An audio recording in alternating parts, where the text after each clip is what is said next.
Eu queria, antes de começar minha apresentação, fazer um agradecimento ao Arquifuturo por esse diálogo constante. Eu acredito que nós precisamos, cada vez mais, nas cidades brasileiras, de intensificar o diálogo e também ousar, tentar ideias novas, inovar. Agradecer ao CEMEIA, a figura da Tita, ainda não a vi por aí, do Guilherme Passos, também pelas provocações e também por esse interesse e dedicação. Agradecer ao querido amigo Gustavo Schmidt.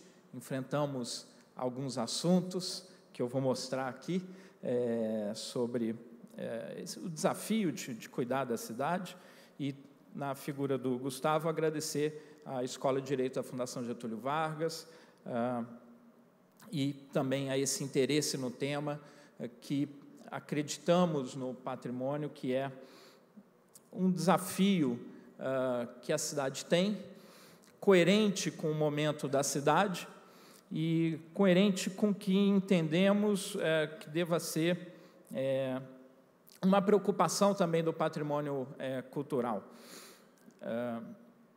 Acreditamos, e ao dizer isso quero também agradecer aos meus colegas do Instituto Rio Patrimônio da Humanidade, que estão aqui presentes, na figura da Aline Xavier, que se dedicou intensamente também a esse seminário, e os outros colegas que estão aqui. Acreditamos que o patrimônio cultural é uma instituição provocadora.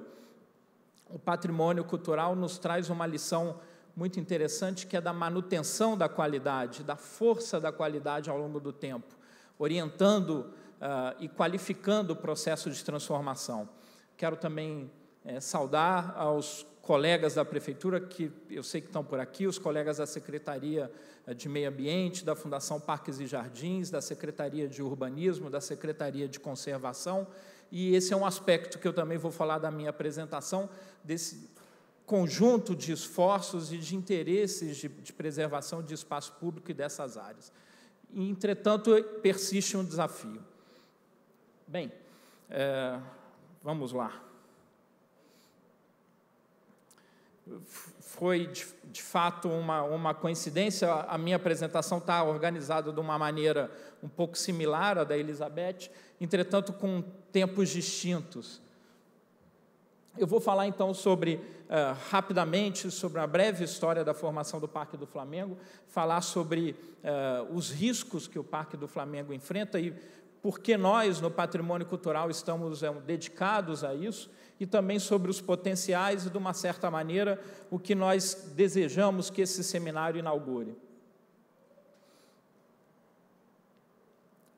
Então, esse lugar fantástico, que é o Parque do Flamengo, uma busca talvez um pouco diferente do que busca o Central Park, mas uma busca de modernidade para a cidade, para a criação de um espaço público diferente, uma ideia utópica de modernidade urbana, de espaços amplos, uma ideia poderosa de espaço público que conquistou espaços da natureza e produziu uma magnífica obra de arte urbana.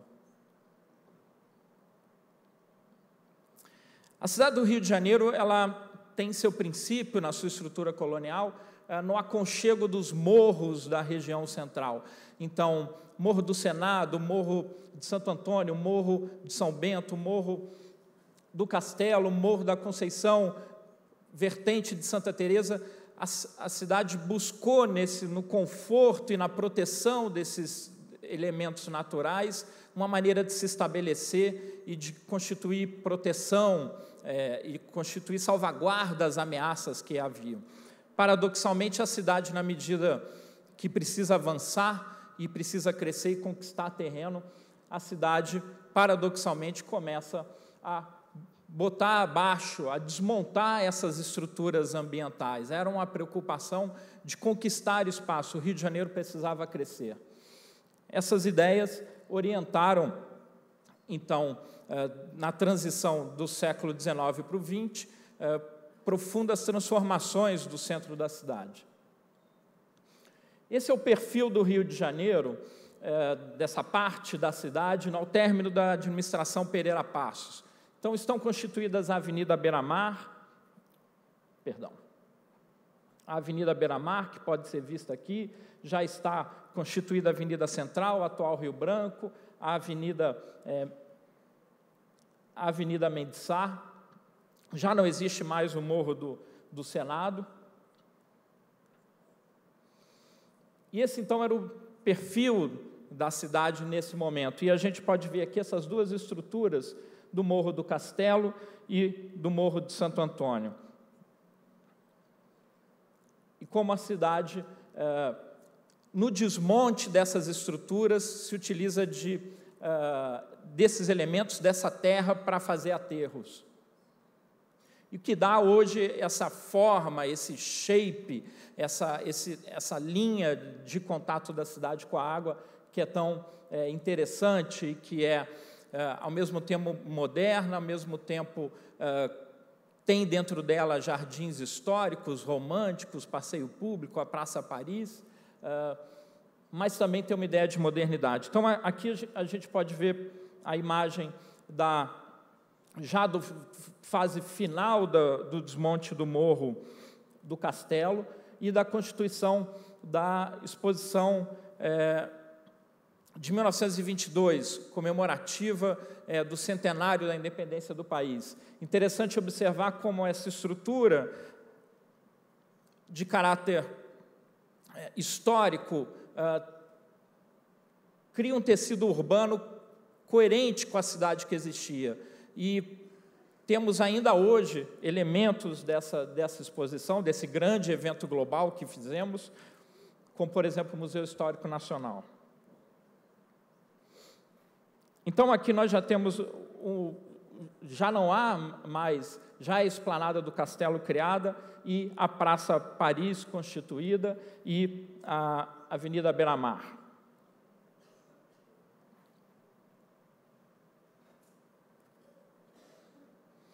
Entretanto, a cidade precisava continuar a crescer e dois valores da modernidade urbana orientaram a transformação do Rio de Janeiro: a busca pela velocidade, pela mobilidade e a busca por espaços livres. Não era mais o pensamento higienista do início do século XX, do período Passos, mas era a necessidade de que a cidade precisava, ao resolver esses fluxos, ao resolver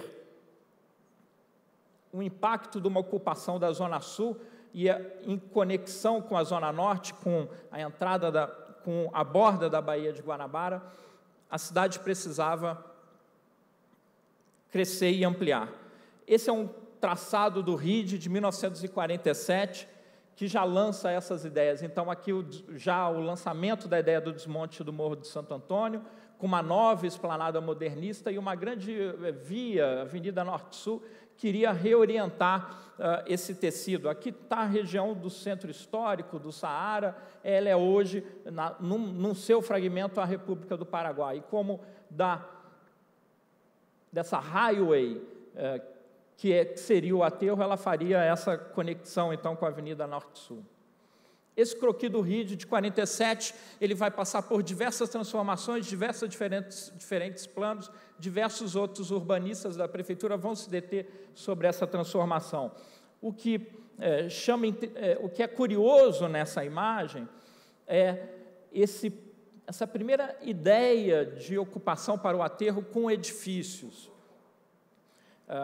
Então, não era um espaço recreacional, não era um espaço do lazer, era um espaço livre, mas também um espaço para ser edificado. E nós fizemos aqui esse PA mostra bem, né, essa ocupação com edifícios na área do parque, o que hoje chamamos Parque do Flamengo. Até então, essa ideia de parque não existia. E nós fizemos, então, uma brincadeira, uma simulação de como seria, como é que ficaria essa borda da cidade se tivessem edificações.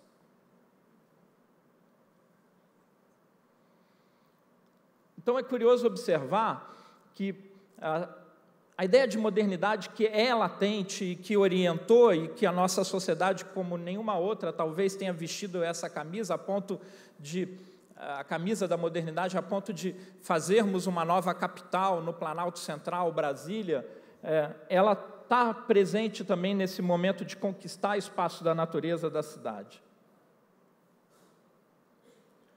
Então, por mais que homens notáveis e mulheres notáveis tenham estado à frente desse projeto, a gente fica um pouco feliz de que não tenha acontecido.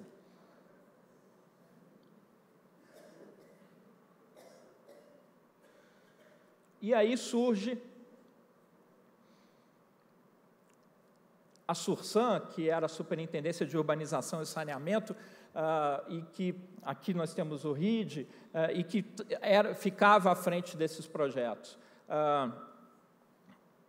Interessante também observar a extrema qualidade do corpo técnico da Prefeitura e das organizações públicas, uma qualidade que é presente até hoje, e nós vemos como a atuação da Prefeitura e dos setores técnicos sobre a cidade, dedicados às cidades e produzindo a cidade com qualidade. Claro, produzindo também uma cidade que representava o pensamento da época.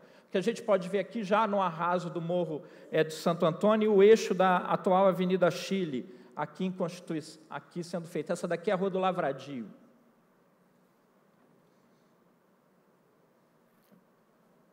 Avenida Chile tomando forma, já formada e só recentemente concluída. Então, o contato dessa ideia da cidade moderna com o tecido histórico produz uma série de problemas. Essa é uma região complicada até hoje em termos de gestão urbana. Essa tensão entre essas diferentes escalas de espaços abertos e do confortável tecido histórico das ruas históricas do Rio produz uma série de problemas. A República do Paraguai, da Escola de Música da UFRJ até a Rua da Carioca, são 930 metros sem fachada. São empenas, muros, grades. É a empena da Escola de Música, é o muro da Escola de Design, é a grade do quartel da PM, é a grade da Petrobras, é a grade do BNDES, é o muro. Então, essa cidade moderna que força a cidade histórica a se abrir, ela cria problemas. Esses problemas criam custos ambientais, custos sociais, custos econômicos que a gente precisa manejar até hoje. E aí surgem figuras fantásticas. Maria Carlota de Macedo Soares, Afonso Eduardo Ride, Roberto Burle Marx, com a liderança política de Carlos Lacerda, e Lota influencia Lacerda e consegue transformar essa visão. Lota tem uma visão nova para esse parque. A gente pode ver aqui a figura aguerrida dela como representante da sociedade civil, ousando, inovando, questionando o próprio governador, e, nesse sentido, o filme feito há pouco, Flores Raras, e o livro que inspira o filme é fantástico, Flores Raras e Banalíssimas. E essa é a transformação que é feita. Então, essa era a Praia do Flamengo antes dos aterros. Será que a gente consegue imaginar hoje em dia as licenças ambientais para fazer uma mudança desse tipo? A gente pode ver o castelinho do Flamengo ali. O Morro da Viúva. E já o aterro quando começa a acontecer. E o aterro ele já começa a revelar a sua primeira função, a função de dar escoamento ao fluxo viário, a ideia de mobilidade, de conexão que a cidade precisava ter. O carro era o mandatário da cidade. O aterro ainda não está concluído, como a gente pode observar ali, e ele já é palco de grandes acontecimentos, como o Congresso Eucarístico de 55. A gente pode ver aqui a forma do Parque do Flamengo, ainda inconclusa.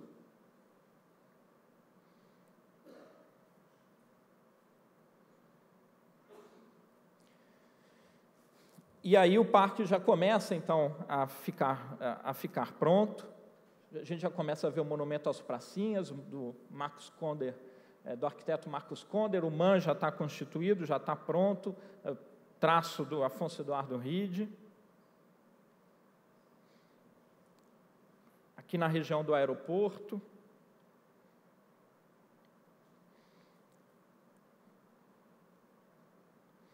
A gente pode ver, então, já nessa imagem de 68, como o parque já está, então, preparado, a marina ainda indefinida, ainda sem definição.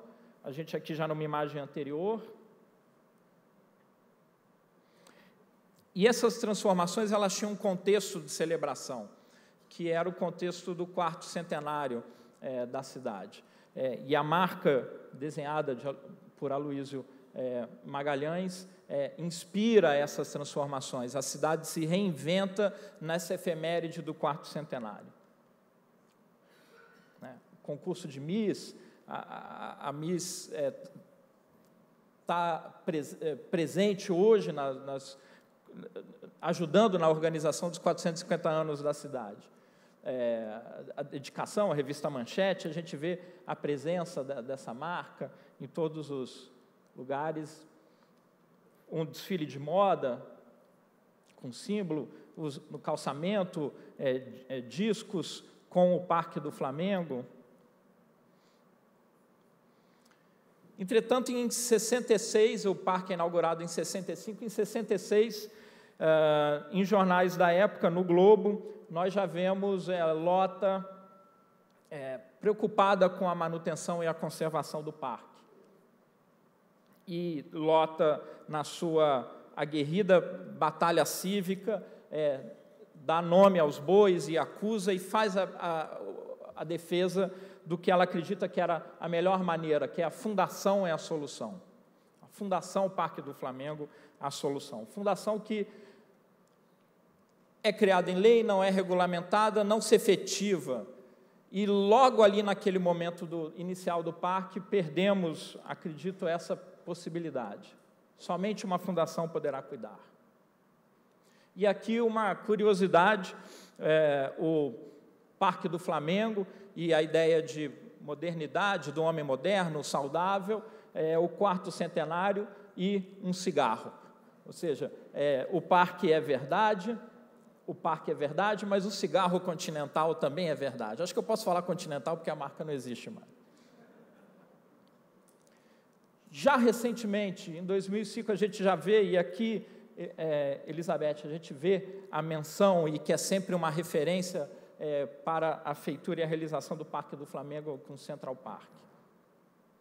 E 2 anos atrás, na comemoração dos 48 anos, a preocupação que existe cotidiana de todos, do setor público, da sociedade civil, dos seus representantes, de dar qualidade e promover a manutenção com qualidade desse espaço que é fantástico.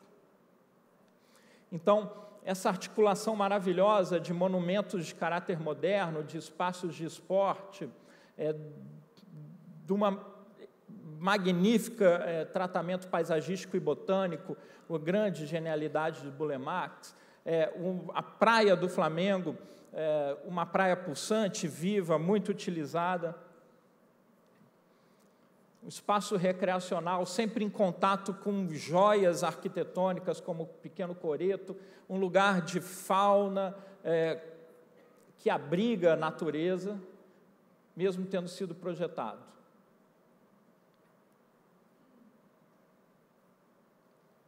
As nossas passagens que nós também temos.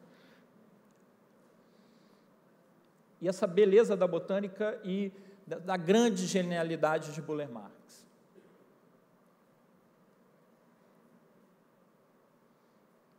E a genialidade de um conjunto de pessoas notáveis, como o próprio Mann. E um espaço que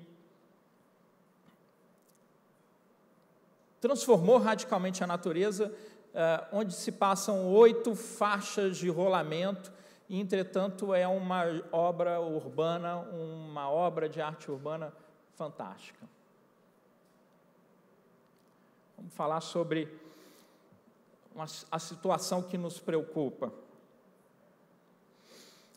2 anos atrás, essa construção coletiva de transformação da cidade, mas também preservação, a Avenida Norte-Sul, ao se tentar implementar em cima do centro histórico, tem como uma reação da sociedade civil, isso tem amparo também no corpo técnico da prefeitura, é criada a experiência do corredor cultural, as experiências de proteção de conjunto urbano vão se ampliando na cidade, proteção de conjuntos de monumentos naturais e, coletivamente, sociedade civil com representação dentro das áreas técnicas dos órgãos públicos, começam a criar uma proteção. Isso tem amparo na legislação, o plano diretor de 92 pega essa experiência do corredor cultural e dá um nome a elas, a APACS, Área de Proteção do Ambiente Cultural, e aí nós inventamos uma ideia nova, que é essa ideia do ambiente cultural, algo que vai além da dimensão construída, além da dimensão cultural,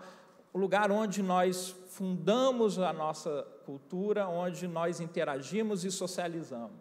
Essa é uma invenção fantástica da civilização carioca. E essa construção é reafirmada no plano diretor recente, quando diz que a paisagem é o bem mais valioso. E 2 anos atrás, também, uma vez mais, num esforço coletivo de diferentes órgãos de patrimônio, INEPAC, IFAM, de diferentes organizações, Jardim Botânico, onde conquistamos esse reconhecimento da Unesco como paisagem cultural. Essa paisagem cultural, ela significa que nesse ambiente é identificado os valores universais da nossa cultura. Essa paisagem que é cantada em verso e prosa, e uma vez mais não poderíamos estar em outro lugar, como o Teatro Tom Jobim. Essa paisagem ela é constituída de 4 mosaicos. A entrada da Baía de Guanabara, com suas bordas desenhadas e os sistemas de fortificação, a Floresta da Tijuca, o conjunto da Pedra da Gávea e o conjunto da Pedra Branca. E essa é a área de amortecimento, ou buffer zone, que é a área que resguarda os mosaicos protegidos. E aqui, somando, essas são as APACs, que é essa construção coletiva do ponto de vista municipal. Hoje são 40 APACs protegendo diferentes bairros e áreas da cidade. E, felizmente, estrategicamente construída, protegendo essa área de buffer zone. De todas essas áreas, todas elas têm uma gestão, a Floresta da Tijuca tem gestão própria, onde estamos, o Jardim Botânico, o Parque Lage. Temos um desafio nesse mosaico que a Unesco reconheceu, no que toca os espaços públicos, em especial a Orla de Copacabana e o Parque do Flamengo. Esse é o desafio desse mosaico que a Unesco reconheceu. E por isso nós, no Instituto Rio Patrimônio da Humanidade, que ganhou essa denominação do prefeito Eduardo Paes a partir dessa conquista, ganhamos também um escopo de olhar para essas áreas, tendo uma função importante, que é de tentar entender e organizar o fluxo de informação, como se dá a gestão, quais são os elementos que prejudicam a construção dessa paisagem. E começamos a atacar ali um aspecto muito pequeno, mas que é um ruído urbano e que a gente, ao circular na cidade, talvez não se atente, mas aquele ruído está ali perseguindo a gente, que são, eu não tenho outra palavra, que são as porcarias de antena de celular. Então, nós precisamos dessa infraestrutura. Entretanto, isso se implementou com baixo controle, com uma baixa eficiência, e nós, então, lá no IRPH, vimos aí um ponto principal, e Gustavo lembra bem disso, porque Gustavo, na condição de chefe de gabinete do prefeito Eduardo Paes, colaborou para a gente, dando suporte jurídico. Isso envolveu diversos órgãos, como a Secretaria de Urbanismo. Então, nós começamos a mapear todos os postes do Parque do Flamengo. E essas são situações que nós começamos a combater. E essa é uma situação que a gente, infelizmente, encontra na cidade inteira. A utilização desses elementos de mobiliário urbano, elementos que são importantes na paisagem construída, e eles vão abrigando esses penduricalhos. A gente pode dar vários nomes para isso, tem alguns que eu não tenho coragem de falar aqui. Então, essas pochetes de poste, essas estações radiotransmissoras, isso foi um trabalho aguerrido, nós provocando as operadoras de telecom para mudar esse cenário, e nós estamos paulatinamente conseguindo avanços, que eu acho que ainda são pequenos, mas que são avanços que eu acredito que são importantes de serem mostrados e comunicados. Então, a gente já começa a conseguir o embutimento dessas estações, que isso já possibilita, então, libertar esses postes dessas estruturas horrorosas.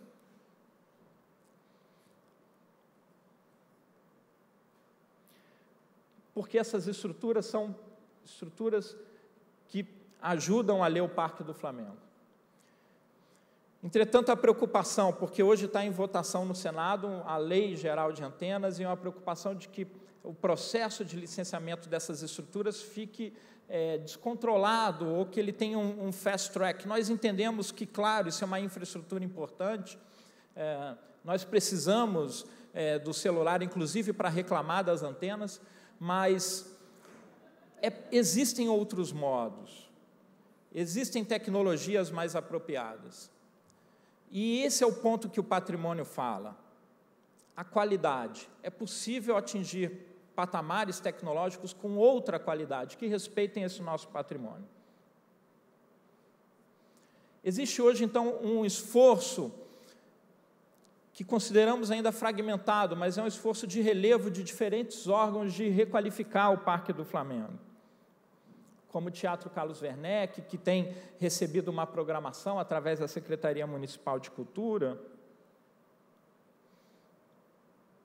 que também requalificou o espaço, a recente requalificação da Cidade da Criança, uma atuação importante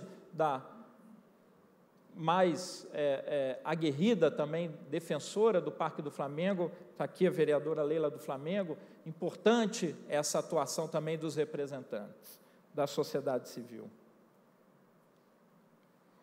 A preocupação de também trazer novas tecnologias e mobilidades para o Parque do Flamengo.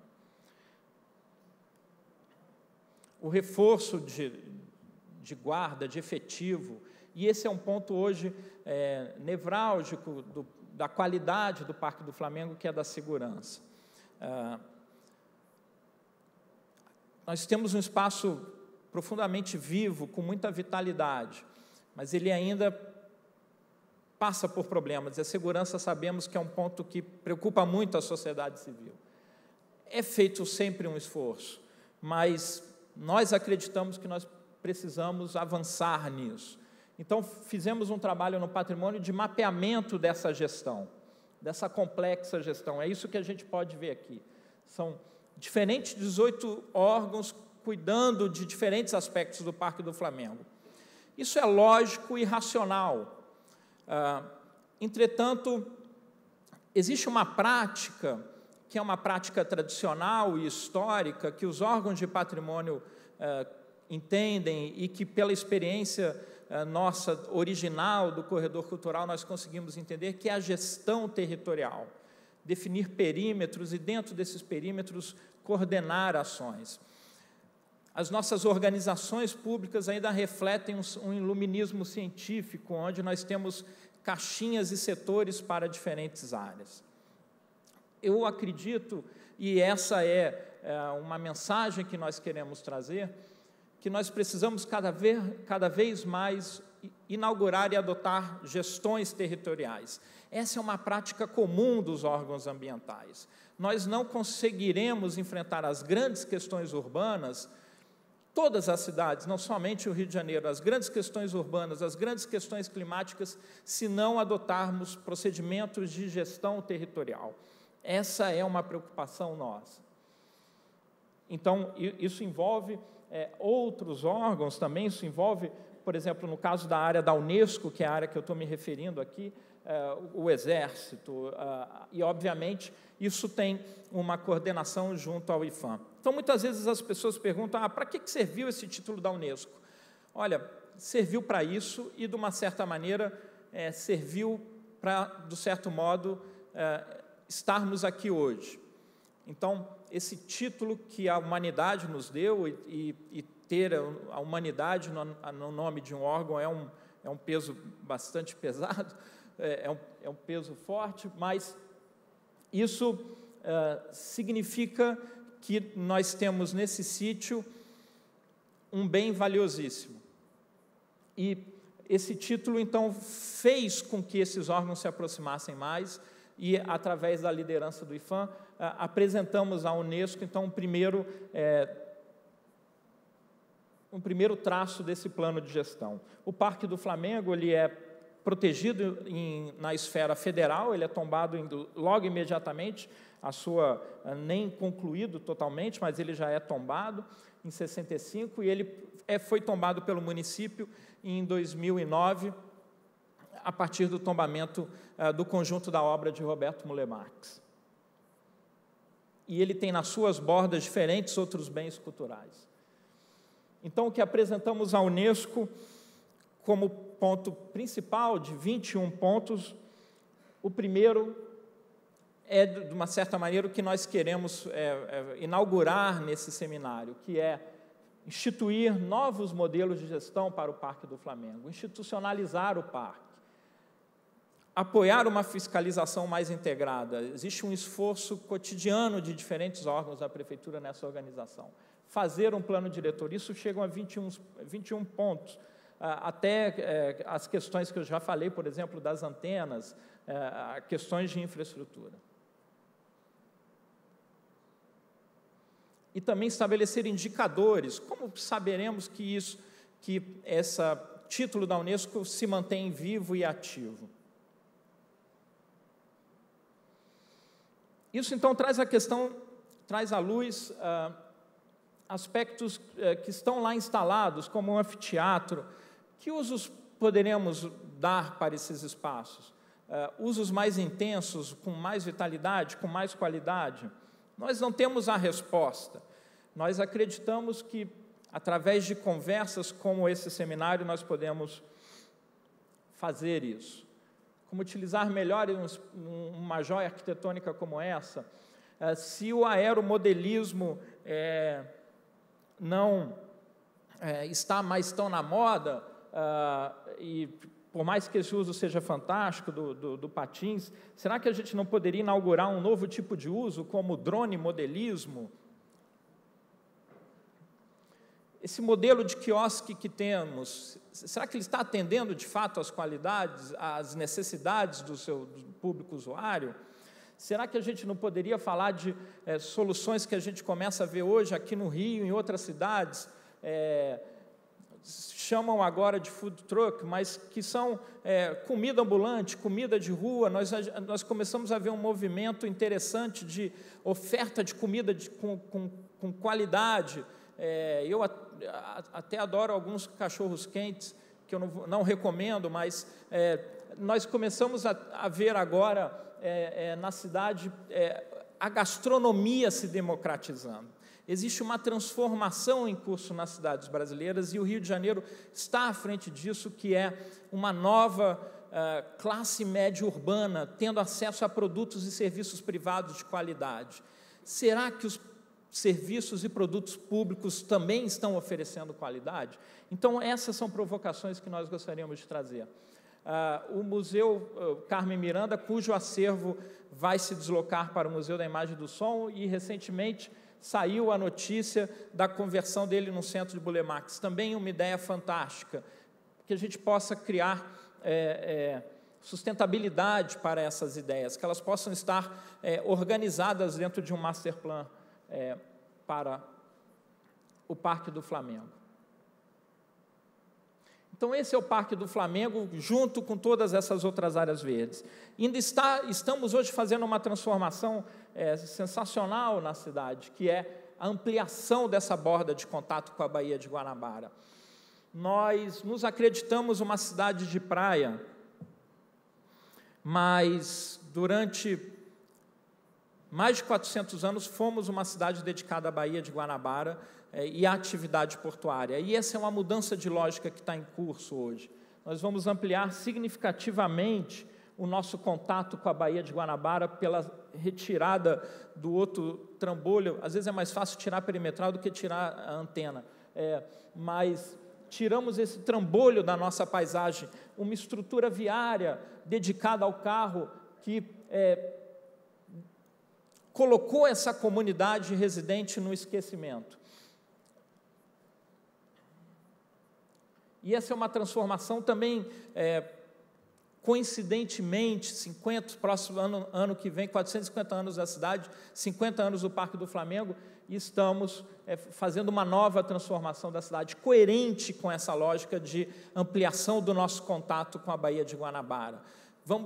Será que vamos avançar na despoluição da Baía? Será que vamos começar a ampliar a discussão ambiental e um problema de escala planetária que atinge a todos nós aqui, atinge aos nossos filhos, aos nossos netos, que são as mudanças climáticas? Então, o Rio de Janeiro está de novo numa transformação. Essa é uma imagem da Rodrigues Alves, da sua urbanização, também inspirada por esse contato verde com a Baía de Guanabara, projeto do João Pedro Backreuser, junto com o escritório espanhol. O João Pedro vai estar aqui também no seminário, mediando uma mesa. Sem as árvores, só para a gente ter uma ideia. Então, liberando os armazéns da área de alfândega, ampliando o espaço cívico, trazendo uma mobilidade que nós tivemos num certo momento. Desculpa, isso acho que é para eu acabar. Praça Mauá, um passeio novo na cidade, que é do Distrito Naval, um espaço que vai ser franqueado ao público. Essa é uma área que a cidade, historicamente, nunca acessou publicamente. Essa era uma área militar, e a negociação que houve com a Marinha para se liberar essa área ao contato público. A transformação dessa área da frente da Candelária, da Praça 15, a liberação do conjunto de Casa França Brasil, Centro Cultural dos Correios, Centro Cultural CCBB, surgirá um novo eixo cultural na cidade, entre Praça Mauá e Umã.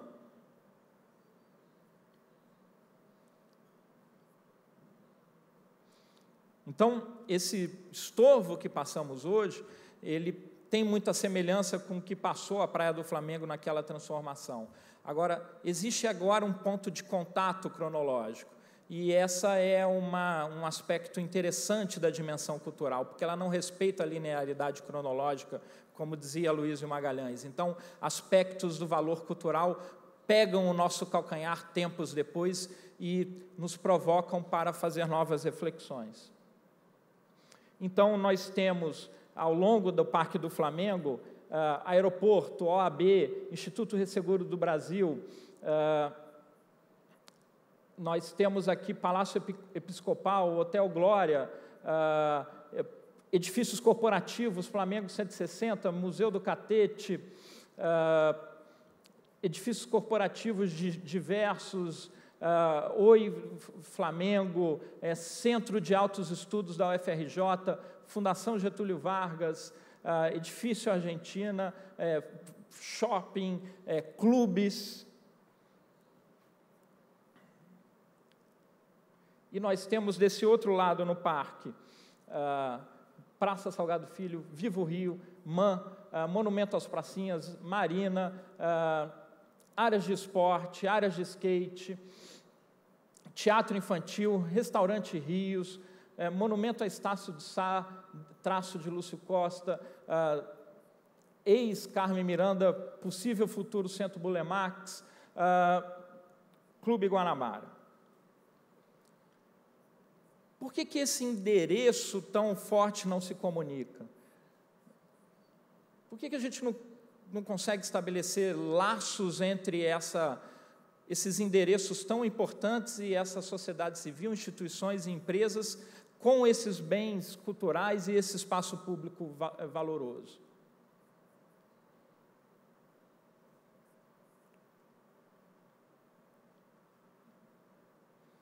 E isso, né, até as estátuas vivas estão inovando e fazendo merchandising.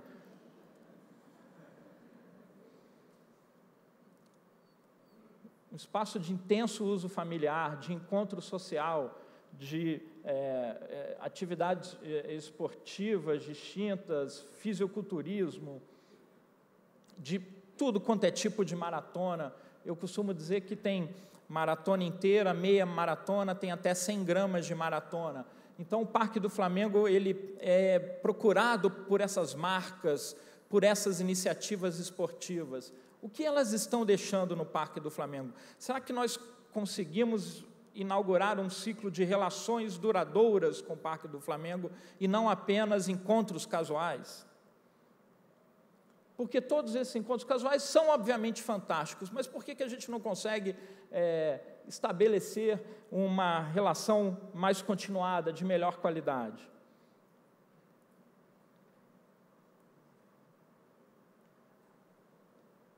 Lugar da prosa, lugar de iniciativa de fotografia, de iniciativas terapêuticas, do esporte e da juventude, do passeio familiar, de passagem de cultura e de tradição com as crianças. Acho que a menina estava ali imaginando o que é fazer aquele exercício. Playgrounds e espaços até de fazer nada, porque reside aí um valor também importante. Uma vez mais, nesse esforço de inovar no Parque do Flamengo, nós fizemos, através do Instituto Rio Patrimônio da Humanidade, um aplicativo. Esse aplicativo é um aplicativo de rotas das áreas Patrimônio da Humanidade. Esse aplicativo ele é o segundo aplicativo dedicado a patrimônio cultural do país. O primeiro aplicativo fomos nós também que fizemos, que é o Guia de Bens Tombados da Cidade. Por que nós não temos aplicativos para os nossos smartphones que precisam das antenas, tá? A gente tem que buscar soluções melhores. Mas por que a gente não tem... Nós produzimos poucos produtos digitais que reforçam esse uso cívico e cultural. Então, esse hoje é um aplicativo disponível nas boas lojas digitais, chama Rio Patrimônio da Humanidade, é possível visitar essas áreas. E, para encerrar, concluindo, então, uma mensagem que eu acho que é visual dessa conclamação que nós gostaríamos de fazer através das discussões e dos cases que nós vamos ter aqui nesses 2 dias, da possibilidade de inovar e avançar na gestão do Parque do Flamengo, honrando o esforço de tantas pessoas, honrando o esforço de Lota Macedo Soares, honrando o esforço de Bulemax, de RID, de todas essas pessoas que nos passaram esse patrimônio. Então, o tanque de nautimodelismo e como ele era. E, para a curiosidade de vocês, o famoso trenzinho do Parque do Flamengo. Será que o VLT poderá um dia entrar no Parque do Flamengo e ajudar nesse deslocamento? São ideias, calma, são ideias, mas vamos resgatar esse patrimônio. Então, eu queria, encerrando, agradecer esse empenho de todos. Existem diversas organizações da sociedade civil dedicadas ao Parque do Flamengo, e nós desejamos que aqui nesses 2 dias a gente possa intensificar esses diálogos e a gente, de uma certa maneira, estabelecer um manifesto, um compromisso com os próximos 50 anos do parque, e que nós possamos, então, um dia, ao fazer uma apresentação do Parque do Flamengo, falar dessa mudança de qualidade de manutenção do Parque do Flamengo. Muito obrigado.